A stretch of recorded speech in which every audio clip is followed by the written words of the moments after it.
सुनो, सिर्फ मैं और जय, बाकी सब ये रहेंगे। आते हैं उसको लेकर।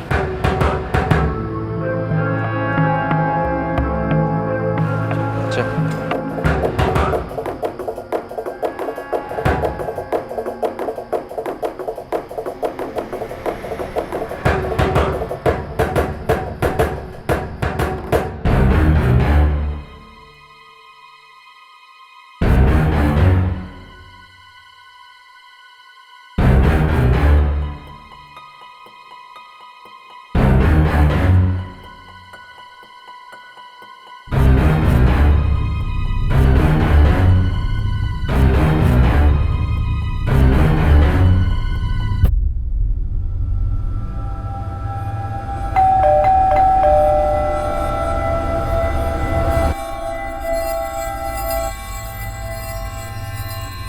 क्या बात है गौरव? आदित्य है क्या? नहीं, वो तो कहीं बाहर गया है। कुछ बात थी क्या? कुछ खास नहीं, बस ऐसी कुछ बात करनी थी। अच्छा ठीक है, आता है तो बोलता हूँ। अच्छा एक काम करना, तू आ जा हमारे साथ नीचे। बताना गौरव, क्या बात है? अरे कुछ सीरियस नहीं है, तो आ तो सही। एक मिनट मम्मी, मैं नीचे से आ रहा हूँ 2 मिनट में। ठीक है।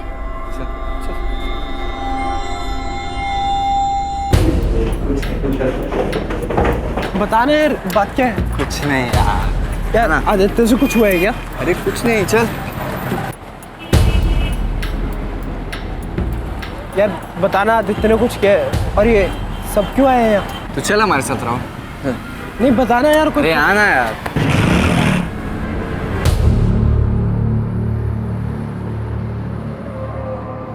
आने दो उसको, एक बार फिर बात करते हैं। क्या हुआ? क्यों बुला? गौरव का फ़ोन आया था, मीटिंग के लिए बोल रहा है। मुझे लगा तुम दोनों साथ रहोगे तो सही रहेगा। और क्या बोला? उसका ही है। हाँ गौरव बोल। हेलो आदित्य, तेरा भाई राहुल हमारे पास है। पास है मतलब? क्या बोल रहा है? होटल की पीछे वाली गली में आ जा, सब बताता हूँ। ये गौरव, क्या गेम खेल रहा है तू?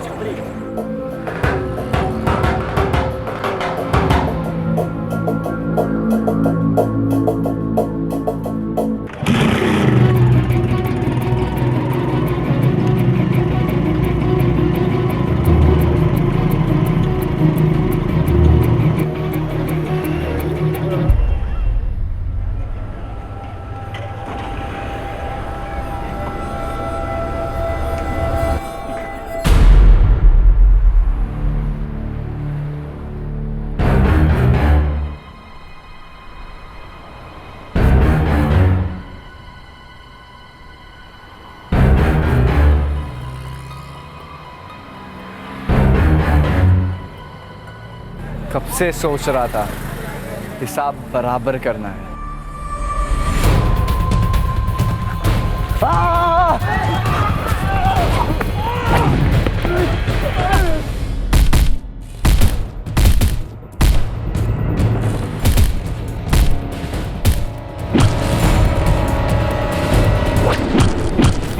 प्लीज मेरे भाई को बचा लीजिए, प्लीज भाई साहब मेरे।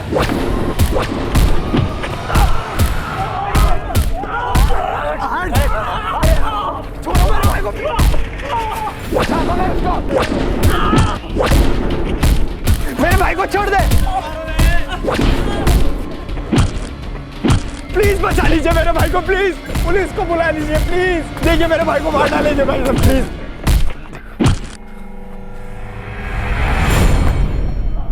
और साले बहुत शाना बनता है ना। चल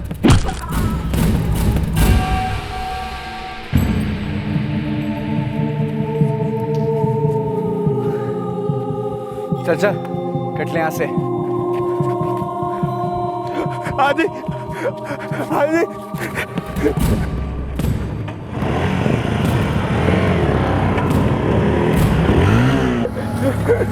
आदि आदि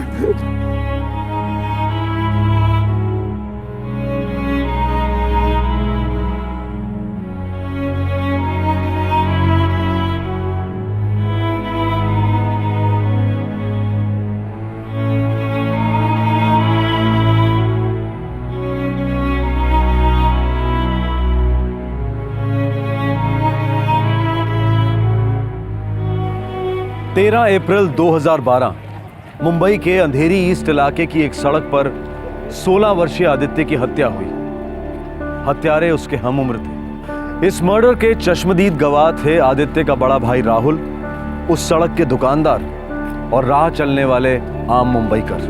यह हत्या रात को 10 और पौने 11 बजे के बीच हुई, जब मुंबई की सड़कों पर काफी चहल पहल रहती है। लेकिन इस सब के बावजूद आदित्य के भाई राहुल को उसे हॉस्पिटल ले जाने के लिए टैक्सी तक बहुत मुश्किल से मिली।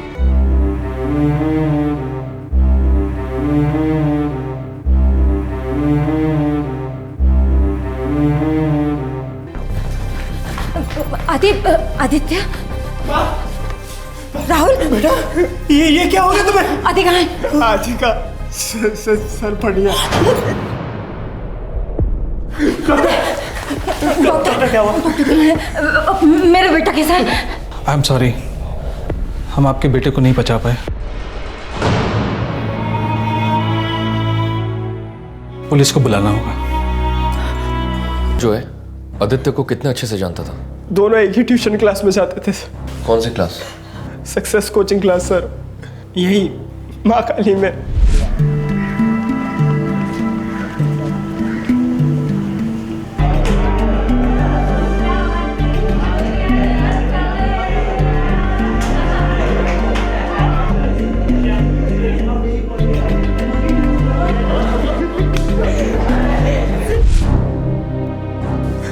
सर वो गौरव घर आया था, पूछ रहा था आदित्य को, उनका शायद प्लान था मिलने का आज।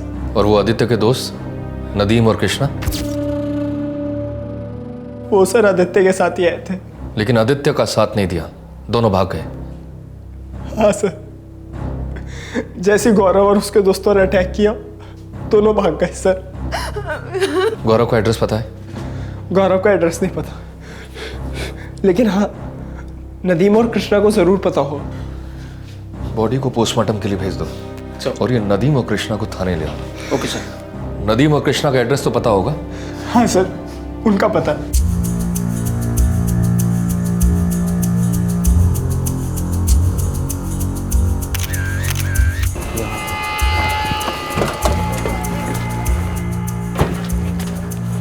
सर, लफड़े करके सब गायब हो गए हैं साहब।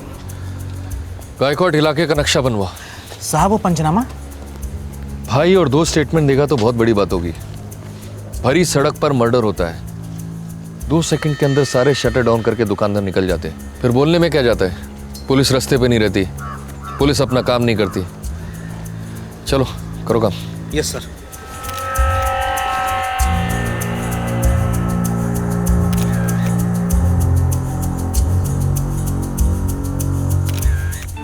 ये झड़प सरेआम हुई थी, लेकिन फिर भी भीड़ में से एक भी आदमी इसे रोकने के लिए आगे नहीं आया। ये कोई नई बात नहीं है। हम सभी अक्सर सड़कों पर 2 लोगों या 2 ग्रुप्स के बीच में हिंसा होते देखते हैं, लेकिन दखल देकर उस हिंसा को रोकने से कतराते हैं, क्योंकि हम उसमें इन्वॉल्व नहीं होना चाहते। लेकिन जब बात आती है ऐसी वारदातों के खिलाफ मोमबत्ती वाला मोर्चा निकालने की, तो नागरिक पूरे उत्साह के साथ तुरंत हाजिर हो जाते हैं। हम कब तक ऐसी वारदातों के लिए पुलिस को दोष देते रहेंगे? एक आदमी आपसी दुश्मनी की वजह से दूसरे का कत्ल करने का प्लान बनाता है। पुलिस अंतर्यामी तो नहीं है कि उसके इरादों को पहले से ही भांप ले। सर, मैंने उन लड़कों को रोकने की बहुत कोशिश की थी, पर वो मन बना के आए थे कि आज तो मार ही डालेंगे। और जाने से पहले आदित्य को इतनी जोर से धक्का दिया कि उसका सर पेमेंट से टकरा गया सर। बस सर, उसके बाद तो मैं उसको जगा ही नहीं सका सर।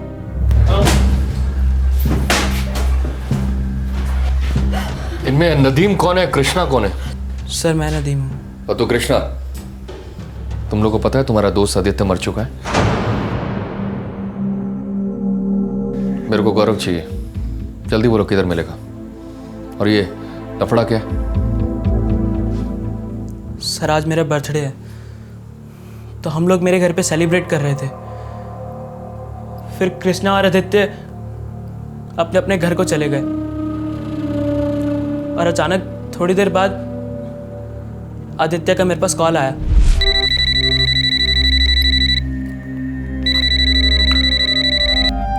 हेलो।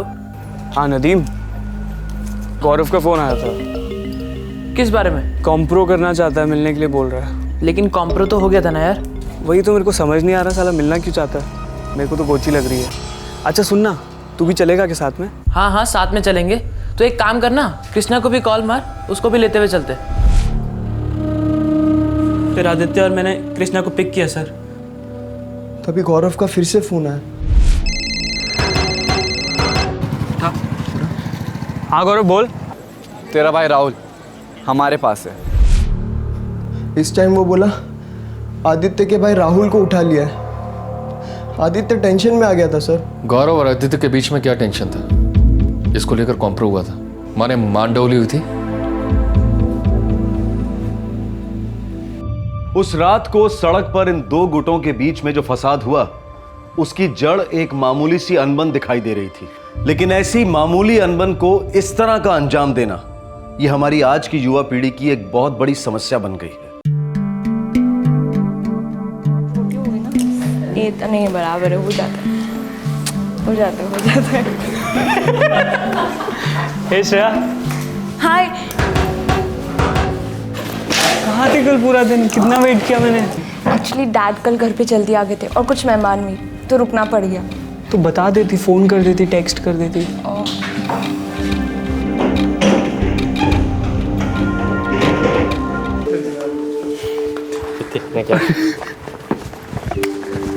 मिल रहे हैं ना फिर आज शाम को? कॉस वेट करूंगा मैं, डिच मत करना। ज़्यादा ड्रामा मत करो, पक्का आऊंगी। अब बाय बाय। आदित्य, अंधा है क्या? क्या हो गया? भाई अभी तक कुछ हुआ नहीं है, लेकिन बहुत बड़ा लफड़ा हो सकता है। वो गौरव है ना, वो भी श्रेया में इंटरेस्टेड है। अबे वो दोनों के बीच में आजकल बहुत बातें चल रही हैं यार। मैंने खुद देखा उनको टेलीफोन नंबर एक्सचेंज करते हुए। इतना ही नहीं यार, क्लास के बीच में टेक्सिंग चल रही थी दोनों के बीच में। गौरव बाहर चल जरा, किस खुशी में? कुछ बात करनी, चलते सही।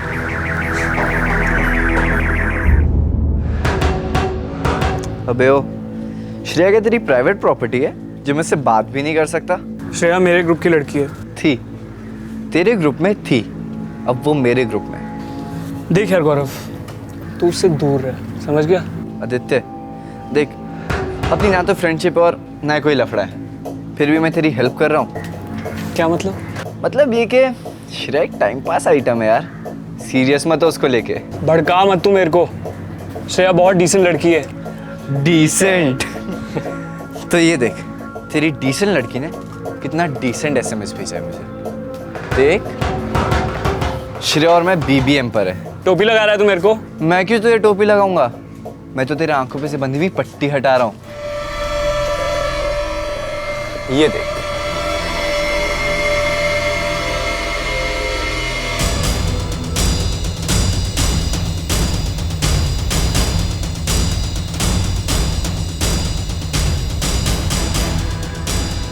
बोल रहा हूं तुझे, टाइम पास आइटम है यार। फिर भी डुबकी मारनी है तो तू भी मार, लेकिन मजनू मत बन। फालतू में किसी दुखी आत्मा की तरह यहाँ वहाँ पड़ा रहेगा।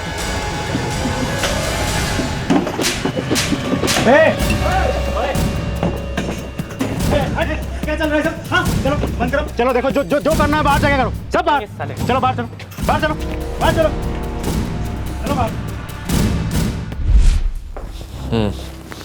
तो उस थप्पड़ के बदले में आदित्य की जान ली गई? हाँ सर, हम पक्का नहीं बोल सकते। सर, वो थप्पड़ वाली बात के बाद गौरव ने भी उंगली करना शुरू कर दिया था। वो सीधा आदित्य की मम्मी को फोन मारने लगा।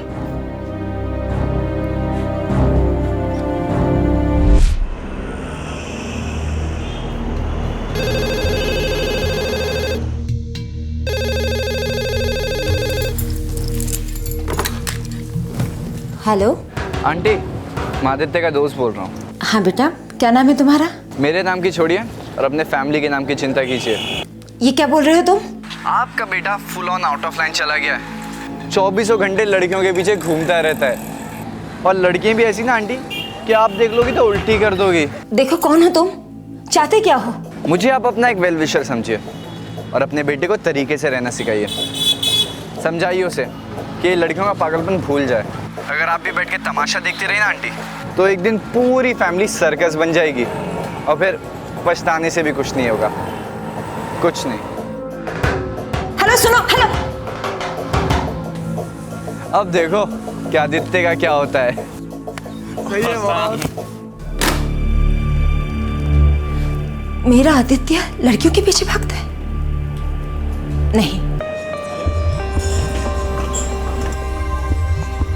व्हाट नॉनसेंस आदित्य, मैं और गौरव सिर्फ ओके ओके टाइप फ्रेंड है। अगर एक फोटो खींच भी ली तो बिग डील। श्रेया, तुम मेरे ग्रुप को बिलोंग करती हो।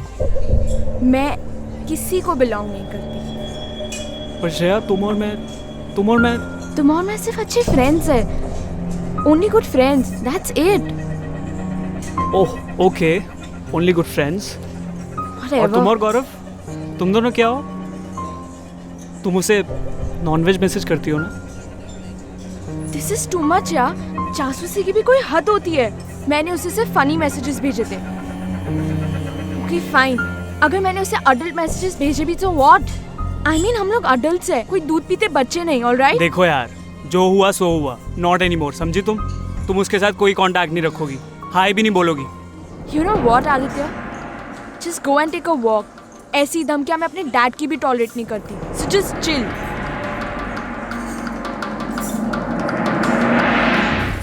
नाम क्या बताया? गौरव। नाम तो नहीं बताया बेटा। अब फोन किसने किया उससे क्या फर्क पड़ता है, क्यों किया इस बारे में सोचो। बेटा, कहीं तुम सचमुच कोई गर्लफ्रेंड बॉयफ्रेंड के चक्कर में तो नहीं फंसे हो ना? पापा, आप एक अजनबी के फोन कॉल के चलते अपने बेटे के ऊपर शक कर रहे हो। पापा, ये जो कोई भी है ज़रूर दुश्मनी निकाल रहा है आदित्य से। मुझे नहीं लगता हमारा आदित्य ऐसा कुछ कर सकता है, और ना ही हमें ऐसी फ़ोन कॉल्स को सीरियसली लेना चाहिए। देखो बच्चों, हम मिडिल क्लास लोग हैं। मैं मानता हूँ कि मैं छोटा मोटा बिजनेसमैन हूँ, मेरी न्यूज़पेपर की एजेंसी ठीक ठाक चल रही है, लेकिन विचारों से हम मिडिल क्लास लोग ही हैं। हमारी सोच अलग है। ये पढ़ाई के वक्त गर्लफ्रेंड, हंसी मजाक, ये सब हमें नहीं चलता। देखो बच्चों, आज तक तुम अच्छी तरह से पढ़ते आए हो, अच्छे मार्क्स लाते रहे हो। कुछ भी हो जाए, ये सिलसिला टूटना नहीं चाहिए, लगाम ढीली नहीं पड़नी चाहिए। पापा, आप कहाँ की बात कहाँ लेके जा रहे हो? इतनी सी बात का इतना बड़ा बतंगड़ बना रहे हो आप। बिना आग के धुआं नहीं निकलता, और आग फैलने में देर भी नहीं लगती। इतना तो मैंने अपनी जिंदगी में सीखा ही है।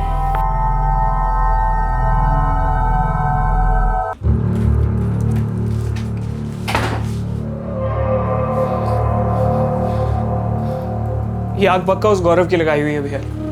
तुझे कैसे पता? अरे मेरी किसी और के साथ उस टाइप की दुश्मनी नहीं है। दुश्मनी? कैसी दुश्मनी? भैया, हमारे ग्रुप में ना एक लड़की है, वो उसे ग्रुप से अलग करने की कोशिश कर रहा है, और मम्मी पापा को मेरे खिलाफ भड़का रहा है, लेकिन मैं उसे जीतने नहीं दूंगा। मेरे भाई, मेरी बात सुन। ये लड़कियों वाले मामले होते हैं ना, ये हार जीत वाले नहीं होते। सुन, जाने दे इस बात को। यहाँ दर्द होता है भैया, मुझसे सहा नहीं जाता। उसने उसको BBM पे भी ऐड कर लिया है, उसके और पास जाने की कोशिश कर रहा है वो। अब ये दर्द मुझसे बर्दाश्त नहीं होता भैया। कुछ भी हो जाए, उसको ऐसा करारा जवाब दूंगा, जिंदगी भर याद रखेगा वो।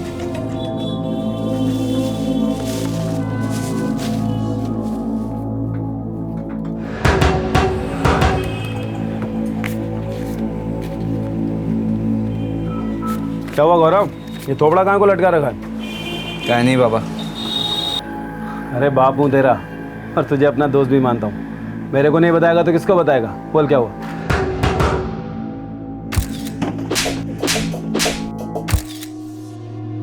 क्या हुआ, कोई झगड़ा वगड़ा हुआ क्या तेरा दोस्तों से? दोस्तों के साथ नहीं बाबा, एक दुश्मन है। दुश्मन? दुश्मन कितना बड़ा वर्ड है, इसका मतलब ही जानता है तू? नहीं बाबा, सच में एक लड़के के साथ दुश्मनी है मेरी। अरे तो निभाना दुश्मनी, लेकिन दुश्मन के लिए ऐसा थोपड़ा बिगाड़ने का नहीं। इसका मतलब होता है दुश्मन की जीत, और किसी भी दुश्मन के लिए अपनी लाइफ नहीं खराब करने का, समझा? चला ठीक है। ये ले, 2222 लैंडलाइन है उसका। जरूर होगा मेरी जान। अबे वो गौरव के ग्रुप में एक लड़का नहीं था, उसी के सेलफोन में से तो ढापा था। उसने लिखा हुआ था गौरव हूँ।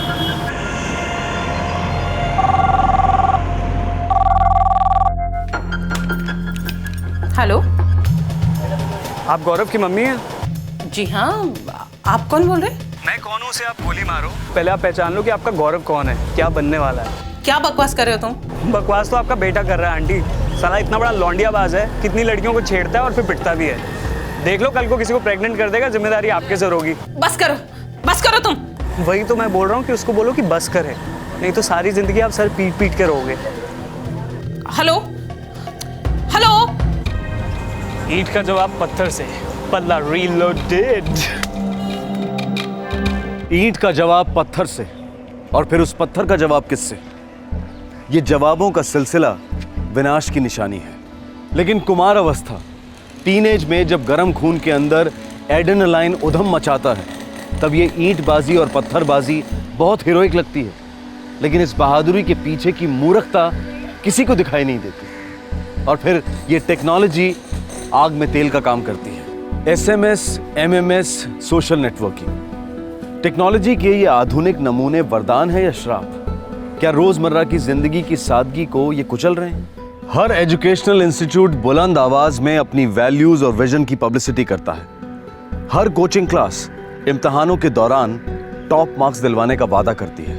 लेकिन जवान लड़के लड़कियां इन कॉलेजेस और कोचिंग क्लासेस में बिल्कुल फिजूल की बातों को लेकर अपनी जिंदगियां उलझा देते हैं। इस केस में ये दोनों लड़के, गौरव और आदित्य, एक ब्राइट फ्यूचर बाहें फैलाए इनका इस्तकबाल करने के लिए खड़ा था। लेकिन इन दोनों ने बर्बादी को गले लगा लिया। अबे ओ, राग मत दे, समझा? अगर पिछवाड़े में 4 आने का भी दम हो ना, तो आ जाना कल शाम को 4 बजे तोलानी कॉलेज के पीछे। सालों तुम सबकी पुंगी बजा देंगे। अबे ओ साले, कायरे वाली धमकी अपने पास रख, समझा? कौन बजेगा और कौन बजाएगा वो तो कल ही पता चल जाएगा। आज ही 4 बजे तोलानी कॉलेज के पीछे। आ रहे हैं साले। वो सुरभि चौल के लड़कों को भी बोल दे। सोहेल, दीपक और कल्पेश, ये तीनों तो गारंटीड आएंगे। सुपर, फोड़ डालेंगे सालों को।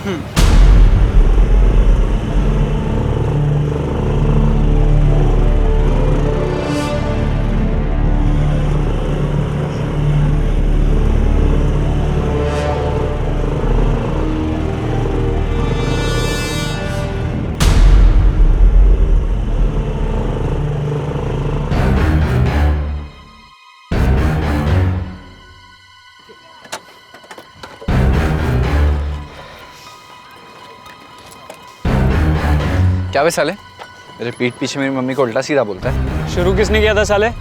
तूने नहीं फोन किया मेरी माँ को? दम है तो आंख में लाना, शर्मा गया रहा हीरोइन की तरह।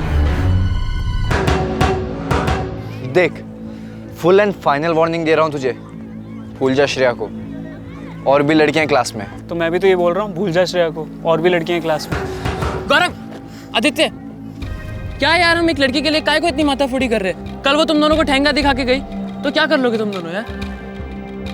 फैक्ट है यार, तुम दोनों ने एक दूसरे के घर पे फोन करके सबसे बड़ी मिस्टेक की है। मेरी मानो, एक दूसरे को सॉरी बोलो और खत्म करो यार। सही बोल रहा है यार ये। देख यार गौरव, मेरे को तेरी मम्मी से ऐसे उल्टी सीधी बात करके बिल्कुल अच्छा नहीं लगा, लेकिन स्टार्ट तूने किया था। सटक गई थी यार मेरी। चल ठीक है, सॉरी बोलता हूँ मैं। उस दिन कैफे में मैंने तेरे ऊपर हाथ उठाया, उसके लिए मैं तेरे से सॉरी बोलता हूँ।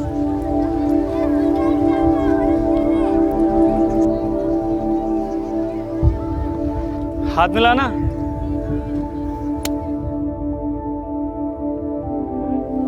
ये हुई ना बात।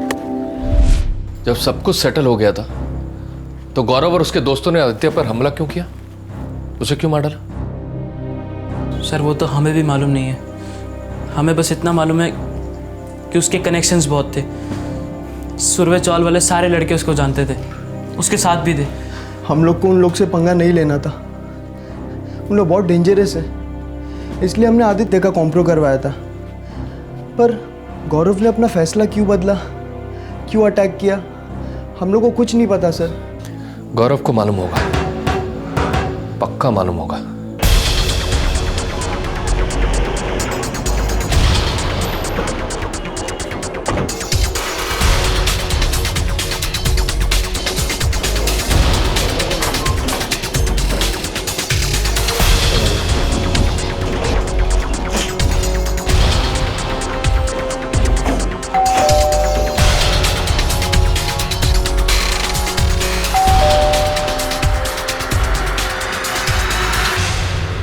गौरव कहाँ है? क्यों, क्या हुआ इंस्पेक्टर?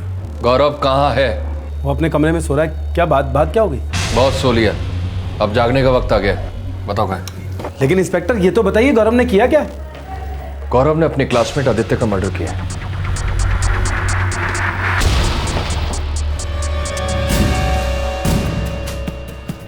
बाबा इंस्पेक्टर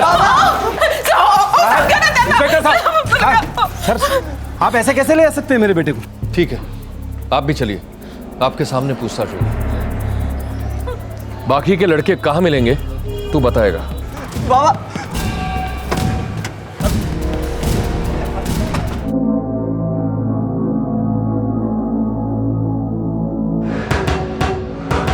जब सब कुछ सेटल हो गया था तुम्हारे और आदित्य के बीच, तो क्यों मारा उसे गौरव? हाँ, हाथ मिलाना।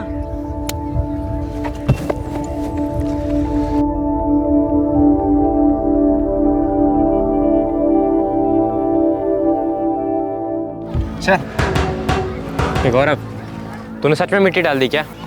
छोड़ना यार, सॉरी बोला ना उसने, बात खत्म। ये अच्छा है। हाँ, पहले सबके सामने उसने तेरे को थप्पड़ मारा और उसके बाद प्राइवेट में एक पिद्दी सी सॉरी बोल दी।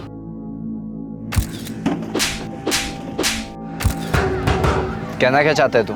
मैं ये कहना चाहता हूँ कि उसने तेरा कचरा किया है। तू उसे कितना भी भाई बना ले या कितना भी दोस्त बोल ले, वो जो 5 उंगलियों के निशान है ना, तेरे गाल से हटने वाले नहीं है। हाँ, और वो तुझे जब भी तिरछी स्माइल देगा ना, वो तेरे लिए एक इशारा होगा कि मैंने तुझे थप्पड़ मारा था और तूने वो थप्पड़ खाया था, वो भी पब्लिक के बीच में। और मेरे भाई, ये सीन डिलीट या फॉरवर्ड नहीं सकता, ये सीन तो हिट हो गया। तो यार करूँ तो करूँ क्या? तुझे कुछ नहीं करना है, तुझे बस उसे आसमान से थोड़ा नीचे लाना है। तुझे भी उसे थप्पड़ की वही गूंज सुनानी है। साला क्लास की हर लड़की को अपनी प्राइवेट प्रॉपर्टी समझता है, बहुत स्टड बना फिरता है ना। और फिर श्रेया को लेके तुम दोनों के बीच में तो कोई कॉम्प्रो हुआ ही नहीं बे। बातों बातों में वो बाजी मार गया। और मैं एक बात तुझे गारंटी के साथ बोलूँ, उसने थप्पड़ वाली बात श्रेया को जरूर बताई होगी, वो भी नमक मिर्च डाल के बताई होगी। और वो तो उसे अपना हीरो समझती है, और तुझे zero.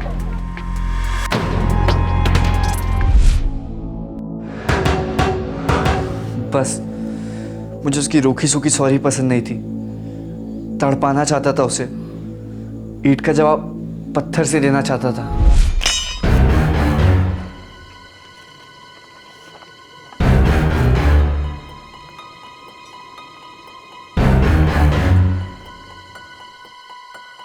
Happy birthday to you. Happy birthday dear Nadi.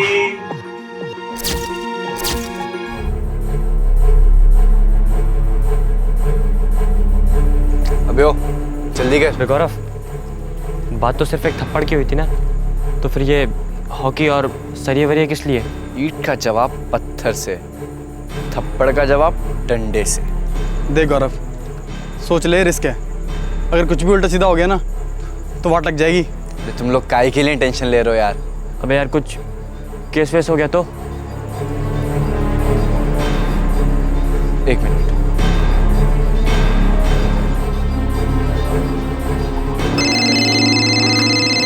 कितना है? 70 रिटर्न दे दे। हाँ गौरव। हेलो बाबा, आपने कहा था ना कि दुश्मनी के लिए लाइफ नहीं खराब करनी चाहिए। बेटा वो तो मैं अब भी कहूँगा। बाबा, मैं ना दुश्मनी ख़त्म करने वाला हूँ। दुश्मन ने मुझे जितनी भी टेंशन दी, माँ से जिस तरह बात की, सबका बदला लेने वाला हूँ मैं उससे। अरे बेटा, ऐसा सबक सिखाना कि किसी और के साथ ये सब करने की हिम्मत भी ना करे, ठीक है? अच्छा बाबा, अगर कुछ भी हुआ तो आप साथ दोगे ना मेरा? अरे बेटा, ये भी कोई कहने की बात है? अरे बाबा हूँ मैं तेरा, तेरे लिए कुछ भी करूँगा। बाबा एक बार फिर से बोलना। बेटा, जो करने का बिंदास करने का, मेरे होते हुए तेरा कोई बाल भी बाका नहीं कर सकता। थैंक यू बाबा, मेरे बाबा का फुल ऑन सपोर्ट है। अब बोलो। बोलना क्या है, जाके बोलती बंद कर देते हैं साले की।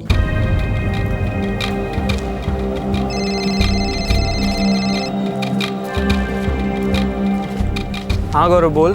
हेलो आदित्य, बैठने का प्रोग्राम है, आ रहा है क्या? आज? हाँ अभी के क्वार्टर मारते, चीयर्स करते दोस्ती के नाम। अरे यार, आज तो पॉसिबल नहीं हो पाएगा, कल बैठते हैं ना शाम को। क्या यार, हीरो के गिरी खाएगी गिरी यार। तो आजा मैदान में, होटल के पीछे वेट कर रहा हूँ तेरा। नहीं आएगा बेबो। अब नहीं आएगा तो उठा लेंगे इस साले को, क्या बोलता? और फिर हमने आदित्य के भाई राहुल को उठा लिया।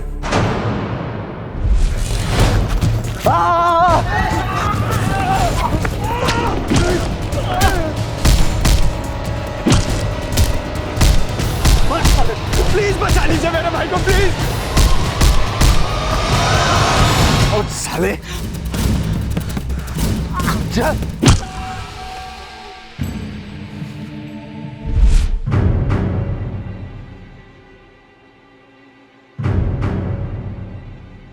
इन सबका स्टेटमेंट लो शिंदे, जुवेनाइल कोर्ट में पेश करेंगे। चलो चलो। इंस्पेक्टर, मुझे सच में नहीं मालूम था कि मामला इतना सीरियस है और ये लोग इस तरह का कुछ भी प्लान कर रहे हैं। मुझे तो लगा कि बच्चों का झगड़ा है, लेकिन इंस्पेक्टर, मेरा गौरव इस तरह का बिल्कुल भी नहीं है। जरूर उस लड़के ने इन्हें भड़काया होगा।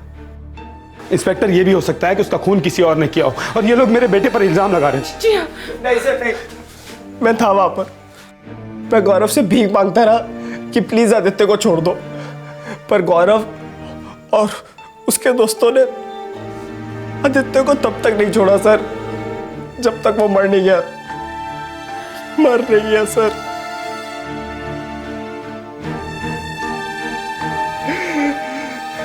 आपका बेटा डिस्टर्ब था, वो दुश्मनी निकालना चाहता था और आपने एक पल भी उसे रोकने की कोशिश नहीं की। आप सबके बच्चे माइनर हैं, नाबालिग हैं, पूरा दिन इंटरनेट पे लगे रहते हैं, कीमती से कीमती फोन उनके हाथों में होता है और जब ये कीमती फोन हर 2 मिनट में चीखते हैं तो ये चीख बर्बादी की दस्तक होती है। लेकिन आप लोग के कान, आंख सब बंद रहते हैं। इस केस में पूरी जिम्मेदारी मैं आप लोग पर नहीं डाल रहा हूं, मैं उस लड़की से भी बात करूंगा।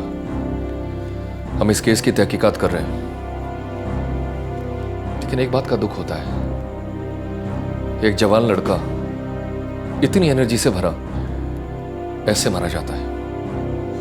व्यर्थ है, बिल्कुल व्यर्थ।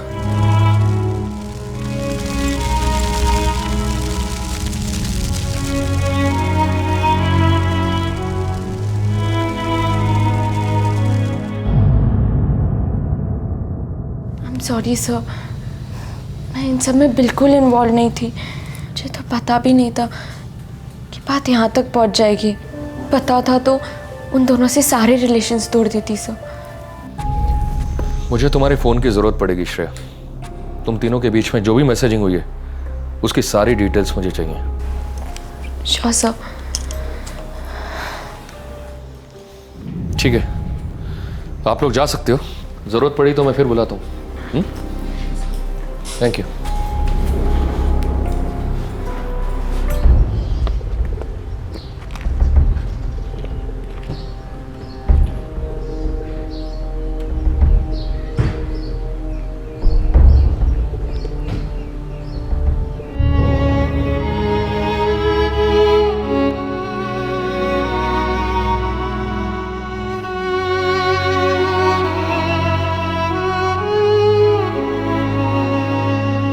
एक जवान जिंदगी हमेशा के लिए खो दी गई। गौरव और उसके दोस्तों को जुवेनाइल कोर्ट में पेश किया गया। फिलहाल वो करेक्शन सेंटर में है क्योंकि वो सभी 18 की उम्र से कम थे, माइनर थे। क्या यह हत्या रोकी जा सकती थी? बिल्कुल रोकी जा सकती थी अगर पेरेंट्स और कोचिंग क्लास के टीचर्स इस फसाद के बुलबुले को सुन लेते। लेकिन क्या कोई ऐसा तरीका है जिससे इस तरह के फसाद और खतरे के बुलबुले सुनाई दे जाएं? क्या यह हत्या इस सड़क पर रोकी जा सकती थी? बिल्कुल रोकी जा सकती थी अगर आसपास के लोग, गाड़ियां, दुकानदार, इनमें से कोई भी एक ठोस एक्शन लेता, पुलिस को इत्तला करता, तो जरूर कुछ हो सकता था। लेकिन ज्यादातर लोगों ने बस एक ही सवाल उठाकर अपनी जिम्मेदारी पूरी कर ली, और वो सवाल था, उस सड़क पर कोई पुलिसमैन ड्यूटी पर क्यों नहीं था?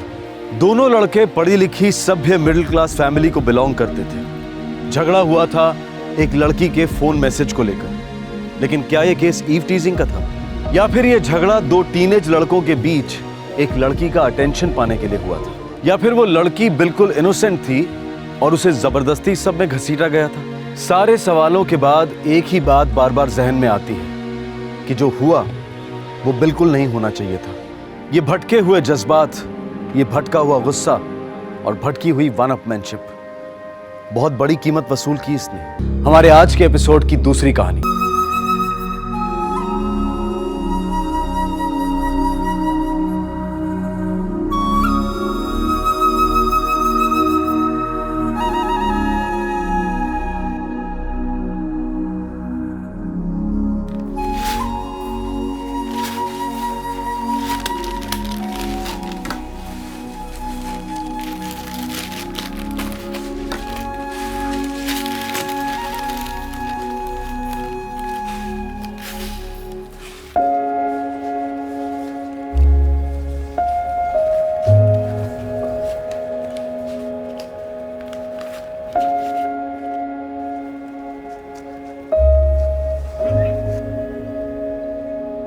अमृता, कोशिश जारी है, लेकिन चांस भी तो आना चाहिए ना। गोपिता, जल्दी कुछ करना पड़ेगा, इतनी आमदनी में और नहीं होगा। नई नौकरी चाहिए गोपिता। तेरी हालत समझता हूँ मैं, जरूर कोई न कोई रास्ता ढूंढ निकालूंगा। हिम्मत रख गोपिता, मुझ पर 2 बच्चों की जिम्मेदारी है जो तू तेरे तलाक के बाद अकेले ही निभा रही है। समझता हूँ, सब समझता हूँ। मुश्किल दौर है, लेकिन तू टूटना नहीं। होगा, कुछ न कुछ जरूर होगा। बहुत जल्द खुशखबरी सुनाऊंगा नम्रता, भरोसा रख अपने गोपिता पर।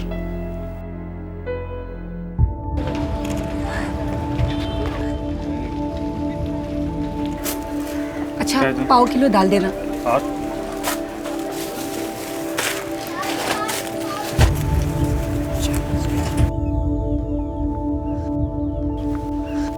আরে নম্রতা দি, কেমন আছো? আমি ভালো আছি রিনা, তুই? वही रोज का तरकारी लेने जा रही हूँ। अच्छा रीना, मेरी एक मदद करेगी? हाँ बोलो ना दीदी। बीच बीच में आशी और सोनू को तेरे घर भेज दूँ पढ़ाई के लिए। वो क्या है ना, मेरे माँ बाबा के लिए उन्हें संभालना बहुत मुश्किल होता जा रहा है। अरे दीदी, उसमें पूछने की क्या बात है? मैं तो कहती हूँ रोज भेजो उन्हें। इतना सारा होमवर्क दूंगी कि उन दोनों को मस्ती करने के लिए बिल्कुल टाइम ही नहीं मिलेगा। ठीक है रीना, थैंक यू। ठीक है, मैं चलती हूँ, बाय।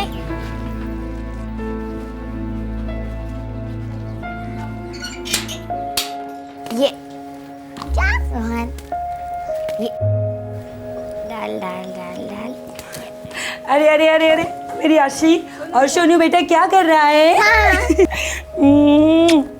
तुझे तुम लोग के लिए देखो मैं क्या लेके आई हूँ। देखो, ये एक तुम्हारे लिए टॉफी और ये तुम्हारे लिए टॉफी। अब जाके खेलोगे। नम्रता, ऐसे कैसे बेटा? हे बाबा, आज के दिन सब भालो तो? सब भालो बाबा। नम्रता, ऐसो ऐसो, अरे जल्दी से हाथ मुंह धो ले, मैं तेरे लिए चाय बनाती हूँ। आजा आजा। এই দেখো, এই সুন্দর বাড়ি, হ্যাঁ, এই তোমার চুল, বলো, এই মাথা। ভালো ভালো, লিখো লিখো। आशी, আমার মোবাইলটা দাও। চোখ, হ্যাঁ, এই মাথা, माथा, বলো, এই চুল, चूल, কেটে দি। हेलो हेलो नम्रता बाजी? जी हाँ, बोल रही हूँ। आप कौन? मैं सुनीता नंदियाल बोल रही हूँ, दिल्ली से। जी कहिए, क्या काम है? देखिए, काम तो आप ही के काम का है। आपको नौकरी की तलाश है ना? हाँ हाँ, लेकिन तुम्हें कैसे पता? और तुम्हें मेरा नंबर कहाँ से मिला? एक्चुअली मैं एक प्लेसमेंट एजेंसी में जॉब करती हूँ और दार्जिलिंग में मेरे अच्छे कॉन्टैक्ट्स हैं जो लोगों को जॉब दिलवाते हैं। इनफैक्ट मैं खुद भी दार्जिलिंग की ही हूँ। और वहाँ की बहुत सी लड़कियों को मैंने यहाँ दिल्ली में जॉब भी दिलवाई है। कैसा जॉब? यहाँ दिल्ली में एक बड़ा मॉल है जहाँ पे एक मेगा स्टोर में एक सेल्स वूमेन की ज़रूरत है। लेकिन दिल्ली? हाँ दिल्ली। देखो, शुरू में लगेगा कि तुम विदेश में हो, लेकिन यकीन मानो, हमारी वहाँ की बहुत सी औरतें हैं यहाँ पर। अच्छी सैलरी, रहने की जगह, तुम्हारी किस्मत बदल जाएगी नम्रता। सुनीता जी, मुझे सोचना होगा। हाँ हाँ, इतना बड़ा फैसला है, सोच समझ कर ही लेना। मैं फिर से फ़ोन करूँगी। ठीक है। दार्जिलिंग, पश्चिम बंगाल। नम्रता एक 34 वर्षीय तलाकशुदा महिला थी जिसकी जिंदगी का सिर्फ एक ही मकसद था, अपने 2 छोटे बच्चों को अच्छा भविष्य देना। फिलहाल बहुत मुश्किल से गुजारा हो रहा था और फिर अचानक ये जॉब ऑफर आया दिल्ली से, जो नम्रता के गांव से लगभग 1500 किलोमीटर दूर था।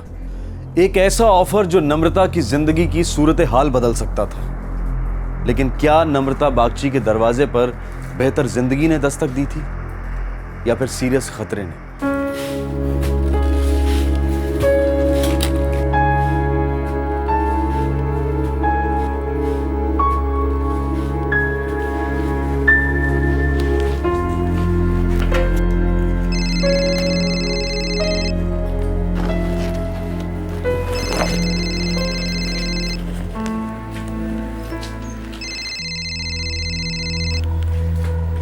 हेलो।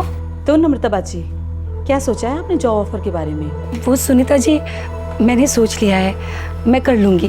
बढ़िया, बहुत ही सही फैसला किया है नम्रता तुमने। देखो, अगले सोमवार से तुम्हारी ज्वाइनिंग है, तो पूरा 1 हफ्ता है तुम्हारे पास। लेकिन मुझे कहाँ आना होगा और ये सब होगा कैसे? तुम इसकी बिल्कुल फिक्र मत करो, सब कुछ बहुत कायदे से होगा।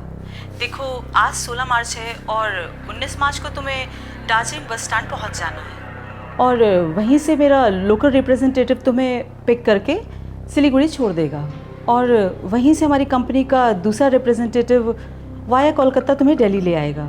लेकिन दार्जिलिंग बस स्टैंड पे मैं आपके आदमी को पहचानूंगी कैसे?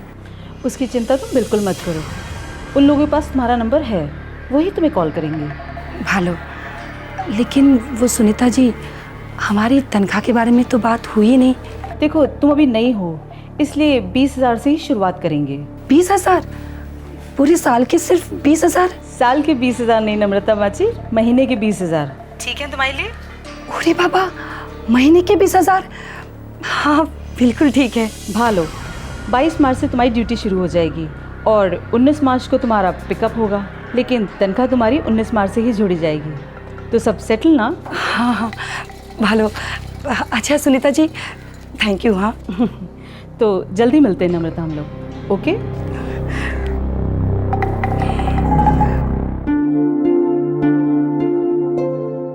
आशी, अबार बोलो हैं? हाँ।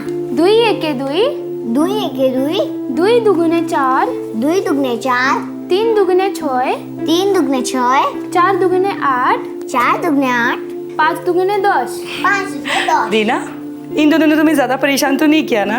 अरे नहीं दीदी, दोनों बहुत होशियार है पढ़ाई में। आशी, सोनू, चलो घर चलते हैं। केमन आछिस नम्रता?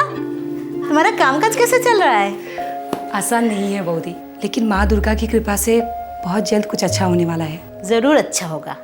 तुम बच्चों को कितनी अच्छी तरह से बड़ा कर रही हो। अच्छे लोगों की फरियाद दुर्गा माँ हमेशा सुनती है। अच्छी रीना। अरे काका की गाड़ी आ गई। नमस्कार दादा। नमस्कार नमस्कार। काका को नमस्कार करो। नमस्कार काका। अरे जीते रहो प्यारे बच्चों। और नम्रता, फैक्ट्री में काम ठीक है ना? दादा, मैं एक नई नौकरी ज्वाइन कर रही हूँ। अरे वाह, कोথায়? दिल्ली में। अरे बाबा, अरे दार्जिलिंग से दिल्ली कैसे पहुँच गई नम्रता? दादा, मैं एक नई नौकरी की तलाश कर रही थी। एक एम्प्लॉयमेंट एजेंसी है, उन्हें खबर लगी तो उन्होंने मेरे लिए ढूंढ ली। हेलो, भाग खुल गए तुम्हारे नम्रता। हाँ, सब माँ की कृपा है दादा। अच्छा दादा, तुम এখন आराम करो, আমি আসছি। टाटा। আসছি रीना।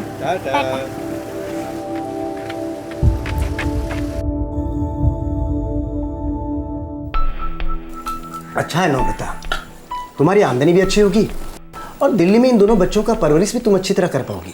बाबा, माँ, पहले मैं वहाँ अकेले ही जाऊंगी और फिर बाद में इन दोनों के लिए आऊंगी।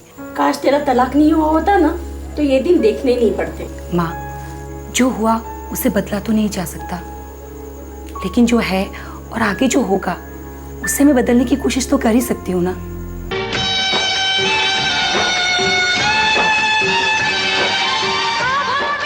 गोमती, सुनो, कल सुबह सुबह 5 बजे मुझे शिलीगुड़ी के लिए भाड़ा मिला है। तुम एक काम करना, सुबह 4:30 बजे याद करके मुझे जगा देना। हाँ हाँ, जगा दूंगी। बाबा, नम्रता दी अपने बच्चों के साथ दिल्ली में अकेले कैसे रह पाएगी? इतनी भोली औरत का ऐसे तलाक हो जाएगा कौन जानता था। और फिर अब तो उसके सर पे 2 बच्चों की जिम्मेदारी भी आ गई। यहाँ बड़ी बुरे दिन देखे हैं बेचारी ने। शायद दिल्ली में उसकी किस्मत खुलेगी। माँ दुर्गा उसकी हमेशा रक्षा करे। हाँ माँ, वो तो सब ठीक है, लेकिन फिर भी मुझे कुछ ठीक नहीं लग रहा। दिल्ली बहुत दूर है और बहुत बड़ी भी। न जाने कैसे कैसे लोग होंगे वहाँ। बेटा, उसकी तकदीर में जो लिखा है वो उसे मिलके ही रहेगा। और फिर किस्मत के लिखे को कौन टाल सका है आज तक? नम्रता के पड़ोस में रहने वाली 16 वर्षीय रीना उसके इस फैसले से थोड़ा परेशान थी। उसे ये बात खाई जा रही थी कि दार्जिलिंग की एक तलाकशुदा महिला को दिल्ली में बिना किसी जान पहचान के एक अच्छा जॉब ऑफर दिया गया था और वो अपने बच्चों के साथ वहां सेटल होने जा रही थी। शायद ये उसकी सिक्स सेंस की दस्तक थी जो बिल्कुल जायज थी। 2 दिन बाद नम्रता दिल्ली के लिए रवाना होने वाली थी।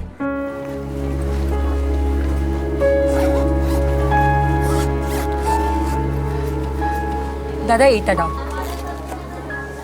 125 रुपया। दादा 100 में दो ना। ना बौदी, 105 की तो खरीदे, 110 से कम में नहीं दूंगा। दादा क्या फर्क पड़ता है, 100 में दो ना। नहीं, 110 से कम में नहीं होगा। ठीक है, दे दो।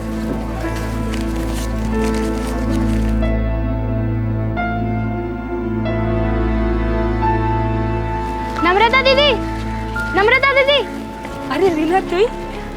अरे लगता है आपने तो पैकिंग भी कर ली। हाँ, वो परसों जा रही हूँ ना मैं। वैसे दीदी एक बात पूछूं आपसे, आपको बुरा तो नहीं लगेगा? अरे ना रे, क्या बात है, बोल। दीदी दिल्ली से एक ऐसे ही औरत ने आपको फोन कर दिया और आप चल दी। अरे नहीं पागल, ऐसी बात नहीं है। पहले मैंने यहाँ के कुछ लोकल लोगों को बता रखा था कि मुझे नौकरी चाहिए। इस औरत को उन्हीं से मेरा नंबर मिला होगा। किसे नंबर मिला? दीदी आपको पता भी है क्या कि यहाँ दार्जिलिंग में कोई ऐसा है जो उस औरत को जानता हो? नहीं, डिटेल में पता नहीं उसको किससे नंबर मिला, लेकिन उस औरत ने बताया कि वो दार्जिलिंग से ही है और उन्होंने यहाँ के कई औरतों को दिल्ली में नौकरी दिलवाए हैं। पता लगवाया आपने किस किस्म की नौकरी? हाँ, बड़े से मॉल में सेल्स वूमन की नौकरी है और तनख्वाह अच्छी खासी दे रहे हैं। किसी को बताना नहीं, महीने के पूरे 20,000 दे रहे हैं। 20,000 महीने के? और सुन, रहने की जगह भी दे रहे हैं। और कहाँ होगी ये जगह? नौकरी दिल्ली में है तो रहने की भी जगह वहीं पे होगी ना, आसपास कहीं। अच्छा, कंपनी का नाम मालूम किया आपने? नहीं, वो नहीं पता किया मैंने, लेकिन वो औरत बता रही थी कि दार्जिलिंग बस स्टॉप तक आ जाना, वहाँ हमारा आदमी तुम्हें कॉल करेगा और तुम्हें वहाँ से सिलीगुड़ी लेके जाएगा। फिर सिलीगुड़ी से तुम्हें दूसरा आदमी दिल्ली पहुँचाएगा। 22 तारीख से ज्वाइन कर रही हूँ मैं ड्यूटी। अच्छा रीना सुन, आशी और सोनू को मैं यहाँ माँ बाबा के यहाँ छोड़ के जा रही हूँ। पहले खुद सेटल हो जाऊँ वहाँ पर, फिर वापस इनको लेके जाऊँगी यहाँ से। बीच बीच में अगर हो सके तो मेरे बच्चों का ख्याल रखना रीना। रीना कहाँ खो गई तू? कहीं नहीं दीदी, कहीं नहीं।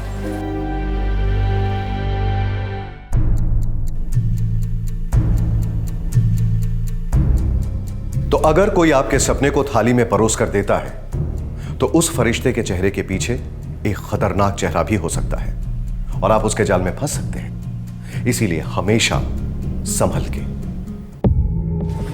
नम्रता दीदी, आप उन्हें नहीं जानती, वो आपको नहीं जानते, तो भी उन्होंने आपको 20,000 की नौकरी दी और रहने के लिए घर भी, वो भी दिल्ली में। आपको डर नहीं लगता? थोड़ा बहुत डर तो लगता ही है रीना, लेकिन उनका ऑफर इतना अच्छा था कि इसीलिए तो इतने सारे पैसे, वो भी आपका काम बिना जाने। नहीं रीना, वो औरत हमारे इलाके की ही है, सुनीता नंदियाल नाम है उसका। वो हमारी मेहनत और काबिलियत को जानती है। मुझे इस औरत को जानना है। क्या मतलब? दीदी मुझे इस औरत का नंबर चाहिए, मुझे उनसे बात करनी है। क्या बात करनी है तुझे उससे? दीदी आप नंबर तो दो प्लीज। अच्छा ठीक है, देती हूँ।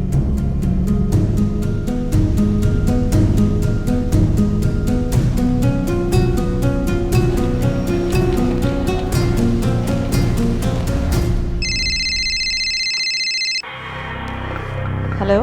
हेलो सुनीता जी। हाँ, कौन बोल रही है? मैं रीना बोल रही हूँ दार्जिलिंग से। मैं नम्रता बागची को जानती हूँ और मैंने सुना है कि आपने उन्हें कोई जॉब ऑफर की है। हाँ तो? मुझे भी एक ऐसे ही जॉब चाहिए। वो क्या है ना, मेरे घर के हालात काफ़ी ख़राब हैं, आप मदद कर दे तो? हाँ हाँ ज़रूर, हमारे यहाँ नौकरियों की कमी नहीं है। एक काम करो, तुम भी नम्रता के साथ दिल्ली आ जाओ, तुम्हारी भी मैं कोई सेटिंग कर दूंगी। ओ थैंक यू सुनीता जी। वैसे मेरी सैलरी कितनी होगी? देखो शुरुआत में 15-20 हज़ार ही महीने के मिलेंगे, फिर भी तुम्हारी काबिलियत और मेहनत पर ही डिपेंड करता है। ज़्यादा काम करोगी तो ज़्यादा ही मिलेगा। मैं सिर्फ 16 साल की हूँ, क्या वाकई मुझे ऐसी नौकरी मिलेगी? उम्र से कोई मतलब नहीं हमारा, दरअसल तुम्हारी उम्र ही तुम्हारा फ़ायदा करेगी, और तुम्हारी जैसी उम्र की लड़कियों को तो और आसानी से नौकरियाँ मिल जाती है। एक बार तुम आ तो जाओ यहाँ पे, हो सकता है तुम्हें सैलरी नम्रता से ज़्यादा ही मिले। ओ थैंक यू सुनीता जी, मैं नम्रता दीदी के साथ आ जाऊँगी। ठीक है, मैं तुम दोनों का इंतज़ार कर रही हूँ।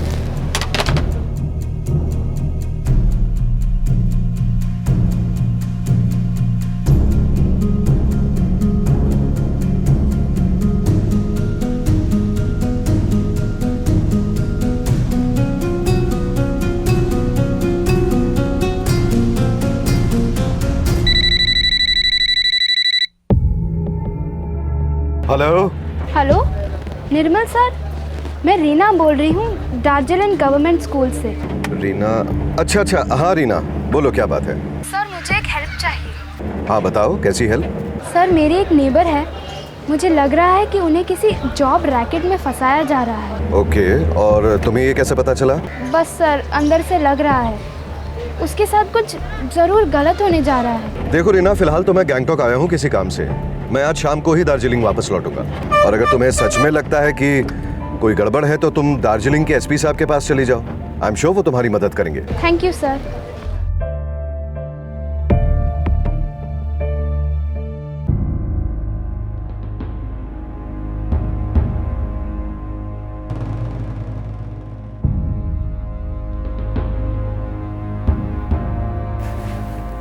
एसपी साहब अब मिलेंगे, आप अंदर जाइए।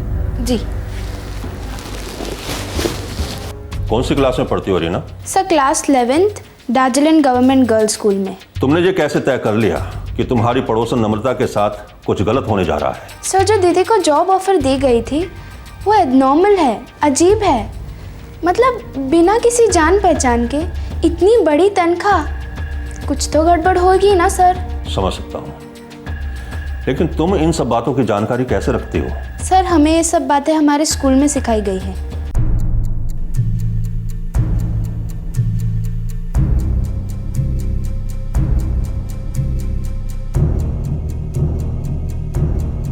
देखो स्टूडेंट्स, मैं घुमा फिरा कर बात नहीं करूंगा। मैं चाहता हूं कि आप सब लोग मेरी बात बहुत ध्यान से सुने। ह्यूमन ट्रैफिकिंग के बारे में जानती हैं आप लोग? No sir. ह्यूमन ट्रैफिकिंग मतलब इंसानों की तस्करी। अच्छा, इतना तो मालूम ही होगा आप लोगों को कि हमारा ये पूर्वांचल इलाका, साथ ही पड़ोसी मुल्क बांग्लादेश, इस पूरे क्षेत्र में कितनी गरीबी है, लाचारी है। Yes sir. तो कुछ लोग हैं, बुरे लोग, बहुत बुरे लोग, जो चील और गिद्ध की तरह हमारे इलाके पर मंडराते रहते हैं, गरीब और बेबस लोगों पर झपट पड़ते हैं, खासकर औरतों पर, आप जैसी लड़कियों पर। उन्हें अच्छी अच्छी नौकरी देने का वादा करते हैं, मुंबई, दिल्ली, कोलकाता, यहां तक कि विदेश का भी झांसा देते हैं। और क्या आपको पता है कि आगे चलकर इन औरतों के साथ, आप जैसी लड़कियों के साथ क्या होता है? उन्हें बेच दिया जाता है, प्रोस्टिट्यूशन के रैकेट में धकेल दिया जाता है। देखो स्टूडेंट्स, आप लोगों को बेकार में डराने का मेरा इरादा बिल्कुल भी नहीं है। मैं बस इतना चाहता हूं कि आप सब लोगों में सावधान रहने की एक आदत पड़ जाए, क्योंकि ये जो ट्रैफिकिंग के एजेंट्स होते हैं ना, बहुत चालाक लोग होते हैं, शातिर लोग होते हैं। अपनी मीठी मीठी बातों से आपका विश्वास जीत लेंगे। उनके लिए हर एक उम्र की औरत या लड़की सिर्फ और सिर्फ एक बिकाऊ चीज है, और अपना मकसद हासिल करने के लिए वो कुछ भी कर सकते हैं, किसी भी हद तक जा सकते हैं। इसीलिए अगर आप सब लोगों के सामने ऐसा कोई ऑफर आता है जो यूं चुटकी में आपकी सारी परेशानियों को दूर करने का वादा करता है, उस ऑफर को आप लोग हर एक एंगल से टटोल कर देखिएगा, और जरूरत पड़े तो सरकार और पुलिस की मदद भी लीजिएगा। एक एनजीओ ने रीना के स्कूल में ह्यूमन ट्रैफिकिंग के बारे में एक अवेयरनेस क्लास कंडक्ट की थी। रीना एक समझदार और होनहार स्टूडेंट थी। उसके सतर्क दिमाग ने उसे दस्तक दी कि नम्रता एक दलदल में पैर रखने जा रही है। अब सवाल यह था कि क्या रीना के डर में कोई सच्चाई थी, या फिर एक 16 साल की टीनेजर का वहम था ये।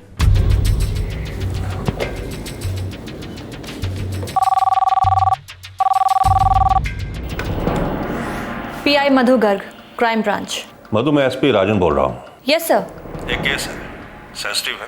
मैं चाहता हूँ कि इसका चार्ज तुम पर्सनली लो। बिल्कुल सर।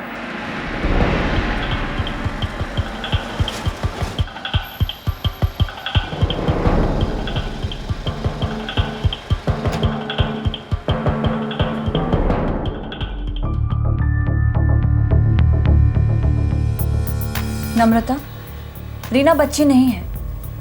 इसके मन में जो डाउट्स उठ रहे हैं वो हमारे मन में भी उठ रहे हैं। हमने दिल्ली पुलिस से बात की है और वो लोग ये नंबर ट्रेस कर रहे हैं जिससे आपको फ़ोन आया था, और हमें शक है कि ये कोई एम्प्लॉयमेंट एजेंसी नहीं बल्कि एक पूरा का पूरा रैकेट चलाया जा रहा है।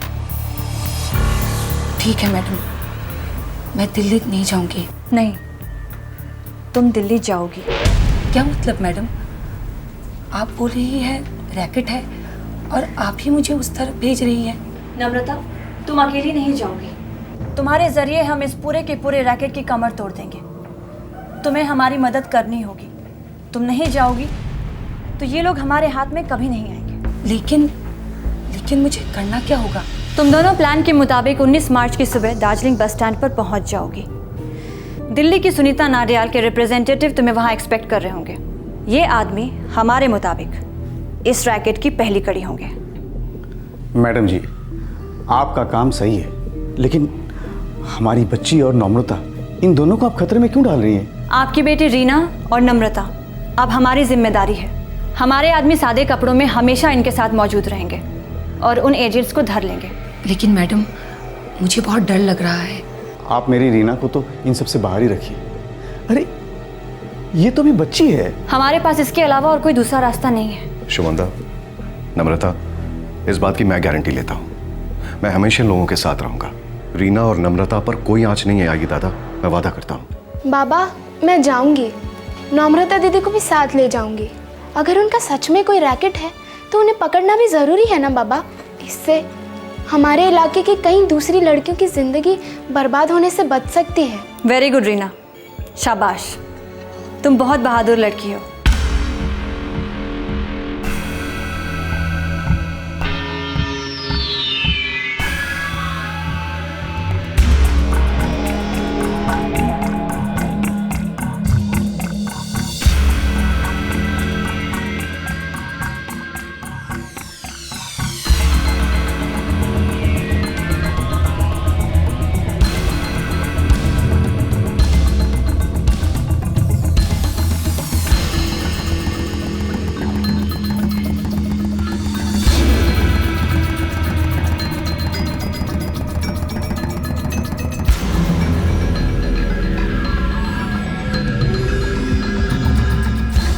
गौरंग, मुझे लगता है कि यही हमारी पार्टी है। अगर पूछते हैं। तू यहीं रुक, मैं पूछ कर आता हूँ।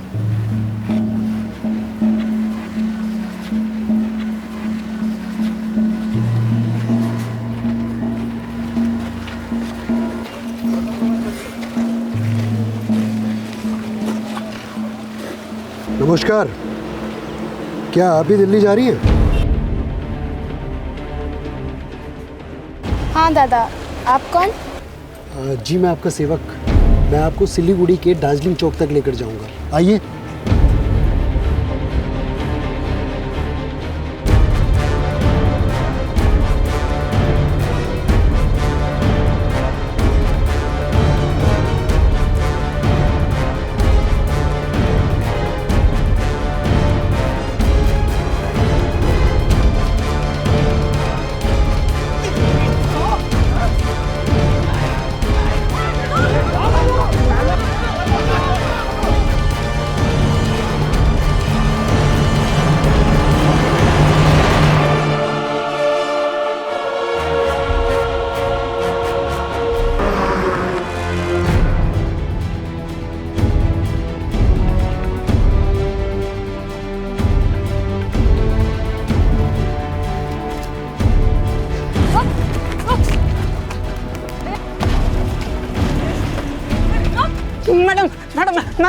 मैंने कुछ नहीं किया। मैडम क्या? मैंने क्राइम ब्रांच से भागेगा? क्राइम ब्रांच से भागेगा? चलो ले जाओ इसको। मैंने कुछ नहीं किया मैडम।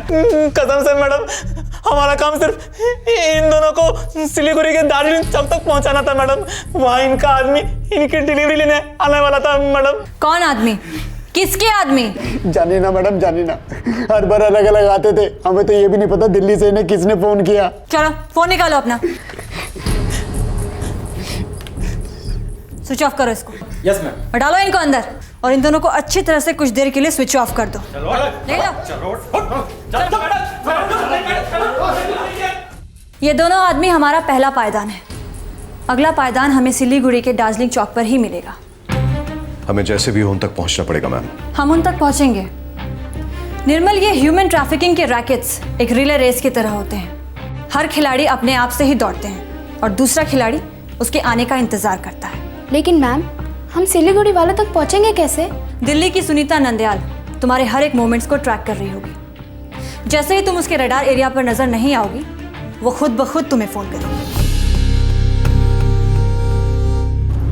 ह्यूमन ट्रैफिकिंग के विक्टिम्स एक हाथ से दूसरे हाथ एक्सचेंज होते रहते हैं। मंजिल तक पहुंचते पहुंचते ना तो विक्टिम और ना ही हैंडलर्स दोनों को इस पूरी चेन का बिल्कुल पता नहीं चल पाता। और ये मंजिल होती है बड़े शहरों की भूल भुलैया। इन कंक्रीट जंगलों में व्हाइट कॉलर वाले भेड़िए इन औरतों और लड़कियों पर टूट पड़ते हैं, उन्हें हर तरह से नोच डालते हैं। ह्यूमन ट्रैफिकिंग में चेन की कड़ियां बहुत बारीक होती हैं, इसलिए बेहद जरूरी हो जाता है कि पुलिस बहुत सावधानी और गुप्त रूप से अपनी कार्रवाई करे, ताकि कोई भी कड़ी पूरी तरह से टूटने ना पाए। और अगर ऐसा होता है तो इस रैकेट का हाथ लगना बहुत मुश्किल हो जाता है।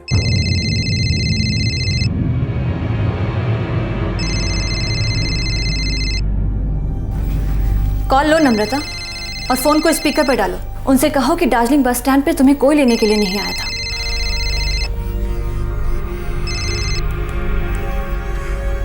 हेलो हेलो नम्रता, कहाँ हो तुम और रीना? हम तो यही है सुनीता जी, दार्जिलिंग में, लेकिन बस स्टैंड पर हमें कोई लेने नहीं आया। हमने पूरा 1 घंटा इंतज़ार किया। लेकिन तुम लोगों ने मुझे क्यों नहीं फ़ोन किया? एक्चुअली सुनीता जी, सच कहूँ तो हमें लगा हमारे साथ किसी ने मजाक किया, इसीलिए हम चुपचाप वापस घर आ गए। पागल हो गई हो क्या? पहले इन सब मामलों में कोई मजाक क्यों करेगा? अच्छा एक काम करो, तुम अभी कभी तुम लोग वापस दार्जिलिंग बस स्टैंड जाओ और वहाँ से सिलीगुड़ी की बस लेके दार्जिलिंग चौक पे उतर जाना, ठीक है? चलो फटाफट निकलो, वहाँ पे मेरे रिप्रेजेंटेटिव तुम दोनों का इंतजार कर रहे हैं। ठीक है सुनीता जी, हम बस आधे घंटे में यहाँ से निकलेंगे। ओके। बस अब हम हमारा मेन ऑपरेशन लॉन्च करेंगे, जिसमें हम सबसे पहले उन लोगों को हिरासत में लेंगे जो तुम लोगों को सिलीगुड़ी से दिल्ली पहुंचाने वाले थे। लेकिन मैम, हमें उनके साथ क्या करना होगा? तुम लोग बस हमारी इंस्ट्रक्शंस फॉलो करती रहना। बस में सभी पैसेंजर्स हमारी टीम के होंगे। तुम लोगों को डरने की कोई ज़रूरत नहीं है। अब डरने की बारी इस रैकेट वालों की है।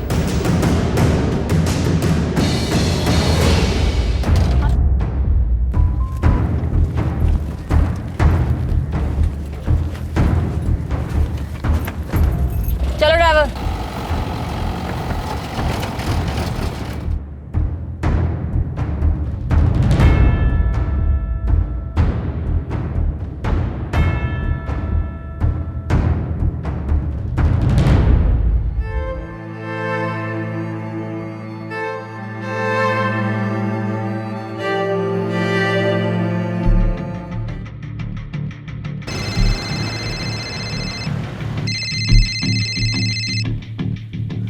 जय हिंद मधु जी। जय हिंद शर्मा जी। हम इस रैकेट की दूसरी टीम को पकड़ने के लिए निकल पड़े हैं सिलीगुड़ी के लिए। आप दिल्ली के इस सेल पर क्लोजिंग कीजिए। हमने उस नंबर को ट्रेस कर लिया है जी, द्वारका इलाके से ऑपरेट हो रहा है। आप भी फुल अलर्ट पर रहिएगा शर्मा जी। हम जैसे ही सिलीगुड़ी के सेल वालों को अरेस्ट करते हैं आपको इन्फॉर्म करते हैं। और आपकी कॉल के बाद हम इस सुनीता नंदयाल की खबर लेंगे जी। All the best Madhu ji. आपको भी शर्मा जी।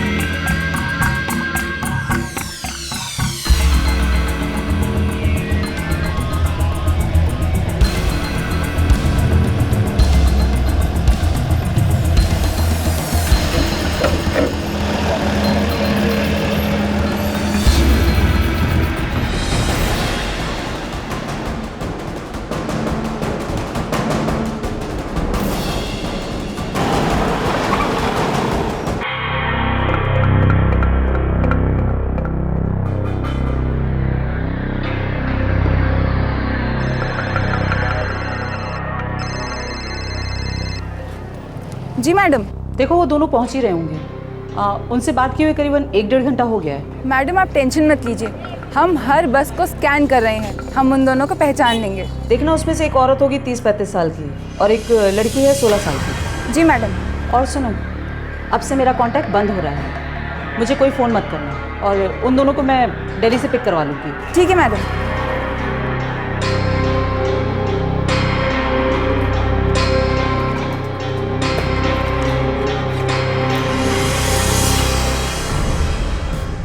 जनाब, सेल फोन की लोकेशन इस कॉलोनी के अंदर से 10 मिनट में मैक्सिमम सर जी एग्जैक्ट ट्रैक पकड़ा जाएगा। ट्रैक करते रहना, अटैक के ऑर्डर्स कभी भी आ सकते हैं। बेहतर जनाब।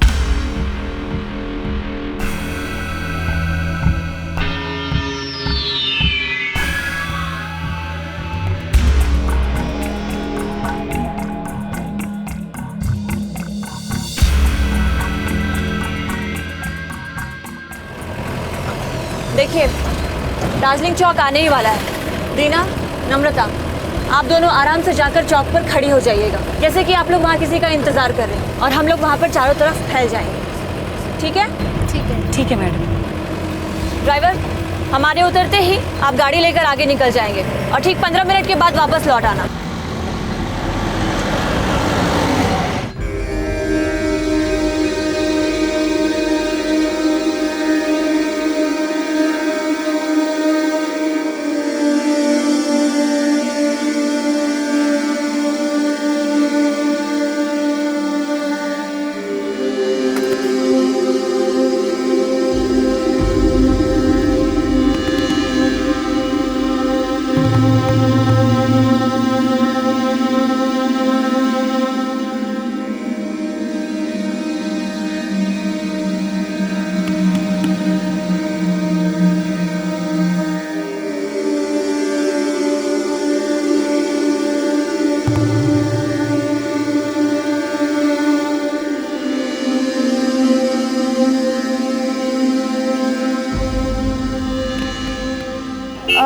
दिल्ली?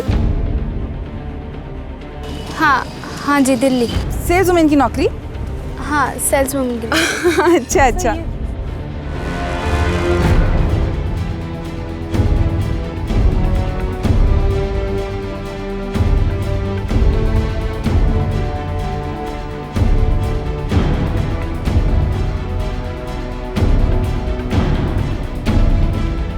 आप लोग हमारे साथ चलिए, आज शाम की ट्रेन है आपकी।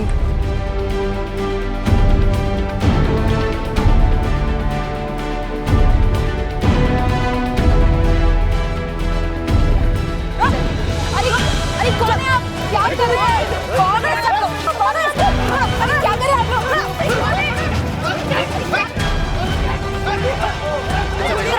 चलो पता चलो क्या कर रहे हो? अरे छोड़िए मुझे।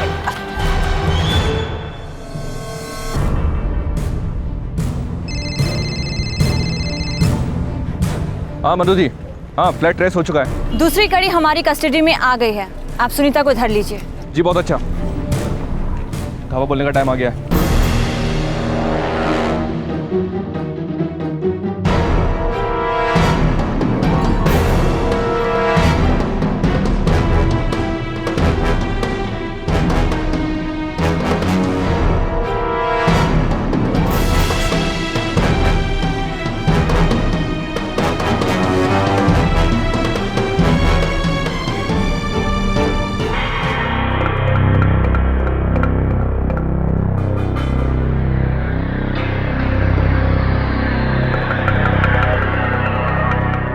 मैडम जी, हमारा काम था सिर्फ इन्हें ट्रांसपोर्ट करना। हमारा काम तो ये दोनों को ट्रेन तक पहुंचाने का था। और ट्रेन में कोई दूसरा चार्ज लेने वाला था जो पार्टी को दिल्ली लेके जाता। मैम, दिल्ली वाली सुनीता नाडियाल छू हो गई है। दिल्ली पुलिस जब तक वहाँ पहुँची तब तक काफ़ी देर हो चुकी थी। और मैम, उसका मोबाइल स्विच ऑफ है। Shit, damn it. कौन है ये दिल्ली की बिल्ली? मैडम, आज तक सिर्फ फोन पे ही बात हुई है मेरी, आज तक कभी देखा नहीं है उसे, कभी मिली नहीं। जब जब हम कोई नई पार्टी को सिलीगुड़ी स्टेशन पे ले जाते हैं, हमें हमारी मजदूरी मिल जाती है, लेकिन देने वाला हर बार कोई ना कोई दूसरा ही होता है। हमें हमारी मेहनत के पैसे और जो सिलीगुड़ी वाले को देना होता है वो मिलाकर एक राउंड फिगर दे देते। दिल्ली से मैडम ने फ़ोन करके कहा था कि दार्जिलिंग वाले चूक गए हैं और पार्सल अपने आप आ रहा है। बंद कर दो इन लोगों को अंदर, और जो कुछ भी इनके अंदर है सब कुछ बड़े प्यार से निकलवाओ। कौन कौन से एजेंट्स हैं, कहाँ कहाँ से पिकअप किया है, आज तक कितने सारे पार्सल्स पहुंचाए हैं, सब कुछ इनसे उगलवाओ। लेकिन याद रखना, ये लोग मरने नहीं चाहिए, ठीक है? हल्के हल्के थप्पड़ों से शुरुआत करो। ले जाओ ना यहाँ से, जाओ।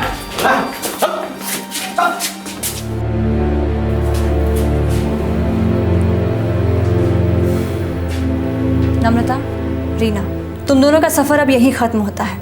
हमारी पूरी टीम की तरफ से तुम दोनों को थैंक यू। तुम दोनों ने बड़े ही साहस और समझदारी से हम लोगों का साथ दिया। अब इस ऑपरेशन को हम लोग अपने तरीके से हैंडल करेंगे। निर्मल, यस मैम। तुम्हारा एनजीओ बहुत अच्छा काम कर रहा है। हम लोग जब इस रैकेट को पकड़ेंगे तब पकड़ेंगे, लेकिन तुम्हारे कारण आज एक औरत की ज़िंदगी बच गई है। कॉन्ग्रेट्स। Thank you.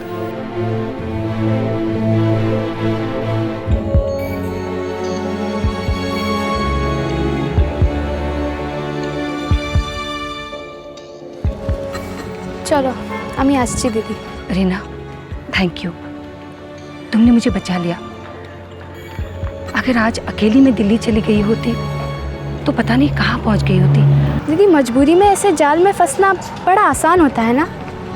किसी के साथ भी हो सकता था, शायद मेरे साथ भी। वो तो अच्छा हुआ कि स्कूल में हमें ये सब बातें पहले ही सिखाई गई थी और आज काम भी आई। बस हमें हर कदम पर बच बच कर चलना होगा। क्या करें, दुनिया ही ऐसी है। अच्छा दीदी, मैं चलती हूँ।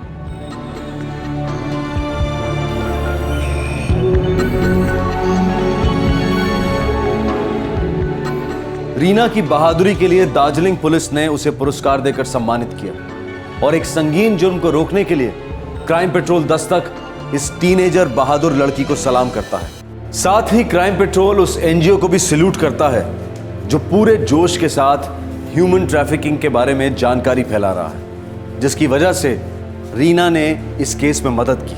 ह्यूमन ट्रैफिकिंग एक बहुत ही सीरियस जुर्म है जो बहुत तेजी से फैल रहा है। फ्लैश ट्रेड के ज्यादातर विक्टिम्स शिकार होते हैं एक झूठे वादे के, एक बेहतर जिंदगी का वादा जो कभी पूरा नहीं होता। पीड़ितों का एक बहुत छोटा हिस्सा इस रैकेट के चुंगल से भाग निकलता है। कुछ लड़कियों को पुलिस बचा लेती है, एनजीओज बचा लेती हैं, लेकिन इन पीड़ितों का एक बहुत बड़ा हिस्सा इस देश के महानगरों और विदेशों के कुछ शहरों में बिखरा दिया जाता है। गुमनाम, बेसहारा और अक्सर बीमार इन औरतों के साथ दिन रात रात दिन हैवानियत चीर फाड़ करती है। इन जिंदा लाशों का दिलो दिमाग सुन पड़ जाता है। भरी रोशनी में भी सिर्फ अंधेरा नजर आता है। बस सांसें चलती हैं तो उन 4 पैसों के लिए जो इनके दूर गांव में बैठे परिवारों को एक वक्त की रोटी नसीब करवाती हैं। क्या फ्लैश ट्रेड को हमेशा के लिए खत्म किया जा सकता है? शायद कुछ हद तक कम तो किया ही जा सकता है अगर इस रैकेट की छोटी से छोटी कड़ी को भी बड़ी से बड़ी सजा दी जाए। शायद तब कम हो सके जब सिर्फ एक मजबूत कानून ही नहीं बल्कि एक मजबूत सामाजिक अभियान उन लोगों के ज़मीर को दस्तक दे जो इस विकृति का मजा लेते हैं। लेकिन ये एक आइडियल सिचुएशन है जो शायद हकीकत में कभी मुमकिन ना हो पाए। लेकिन एक चीज पॉसिबल है, अवेयरनेस, जानकारी। अगर ह्यूमन ट्रैफिकिंग के सभी पहलुओं को स्कूल और कॉलेजेस में वर्कशॉप के द्वारा इन पिछड़े हुए इलाकों में बार बार हैमर किया जाए तो इन ट्रैफिकिंग के दलालों के हाथ लड़कियां इतनी आसानी से नहीं लगेंगी। और ये कोशिश फ्लैश ट्रेड के खिलाफ लड़ाई में एक बहुत बड़ी जीत है, जैसा कि आज के इस केस ने साबित कर दिया। आपसे फिर मुलाकात होगी क्राइम पेट्रोल दस्तक के एक और एपिसोड में। तब तक अपना ख्याल रखें, सुरक्षित रहें। जय हिंद। इस तरह के और भी एपिसोड देखने के लिए हमारे चैनल को सब्सक्राइब करें और बेल आइकन दबाना ना भूलें।